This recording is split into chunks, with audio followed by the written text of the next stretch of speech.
एक बात जान लीजिए और मैं आपके टेलीविजन चैनल्स के माध्यम से इस देश के 140 करोड़ लोगों को विनम्रता से कहना चाहूंगा। देश के इतिहास में जो 75 साल में नहीं हुआ वो अब हुआ। 92 सांसदों को लोकसभा और राज्यसभा से निलंबित कर दिया गया। ये हमारे अधिकारों पर हमला नहीं, हम तो लोगों की नुमाइंदगी करते हैं। ये इस देश के प्रजातंत्र पर हमला बोला गया है, इस देश के संविधान पर हमला बोला गया है, इस देश की गंगा जमुनी तहजीब पर हमला बोला गया है, इस देश में संविधान की परिपाटी पर हमला बोला गया है, इस देश की संसदीय मर्यादाओं पर हमला बोला गया है। प्रजातंत्र को अहंकार के बुलडोजर से कुचला जा रहा है। संविधान को एक व्यक्ति और एक पार्टी उसके बहुमत की आड़ में रौंदा जा रहा है। प्रजातांत्रिक परंपराओं और संसदीय मर्यादाओं, उनके पुर्जे उखाड़ कर फाड़ कर वो कहीं ना कहीं फेंक दिए जा रहे हैं। ये ना इस देश के लिए सही है, ना इस देश के लोगों के लिए सही है, ना उस संविधान की मर्यादाओं के अनुरूप है जिससे ये सरकार चुनी। मोदी सरकार का ना प्रजातांत्रिक परंपराओं में विश्वास है, ना भारत के संविधान में। मोदी सरकार अहंकार से चूर है। 3 राज्यों में वो जीते जरूर हैं, पर ये ना भूलें कि एक राज्य में कांग्रेस और एक राज्य में गैर भाजपा गैर कांग्रेस सरकार भी बनी है। हम जनमत के आगे सर झुकाते हैं, पर जनमत का मतलब तानाशाही नहीं हो सकता। अगर विपक्ष मुक्त सांसद चाहिए तो फिर भाजपा के कार्यालय में ही बैठक कर लिया करें और देश के एजेंडे का निर्णय कर दें। हम सिर्फ ये कह रहे हैं कि संसद हमले की बरसी पर जिस प्रकार से संसद के अंदर युवा लोग घुस आए, चाहे उन्होंने बेरोजगारी, महंगाई और उस अव्यवस्था के खिलाफ ही सवाल उठाया, पर अगर कहीं उनके इस सांकेतिक विरोध की बजाय ये उग्रवादी हमला होता तो आज देश के सामने क्या हालात होते। सरकार संसद की सुरक्षा नहीं कर सकती। मोदी सरकार अगर संसद की सुरक्षा में विफल है तो देश की सुरक्षा कैसे करेगी। और हम केवल सरकार से संसद की सुरक्षा में हुई भारी चूक को लेकर सवाल उठा रहे हैं। और जैसा राहुल जी ने कहा, बेरोजगारी अब एक ऐसा नासूर है कि वो देश के युवाओं को ऐसे एक्सट्रीम स्टेप्स उठाने पर मजबूर कर रही है। तो उस बेरोजगारी और महंगाई पर भी जवाब दें और संसद की सुरक्षा में हुई चूक पर भी जवाब दें। परंतु पूरी संसद से, राज्यसभा और लोकसभा से विपक्ष की हर पार्टी के सांसद को पूरे सत्र के लिए बाहर निकाल देना, मैं देशवासियों से पूछता हूं, क्या ये उचित है?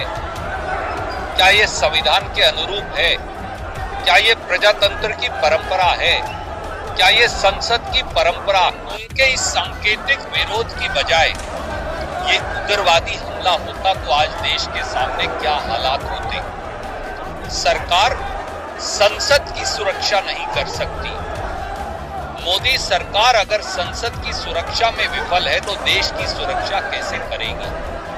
और हम केवल सरकार से संसद की सुरक्षा में हुई भारी चूक को लेकर सवाल उठा रहे हैं। और जैसा राहुल जी ने कहा, बेरोजगारी अब एक ऐसा नासूर है कि वो देश के युवाओं को ऐसे एक्सट्रीम स्टेप्स उठाने पर मजबूर कर रही है।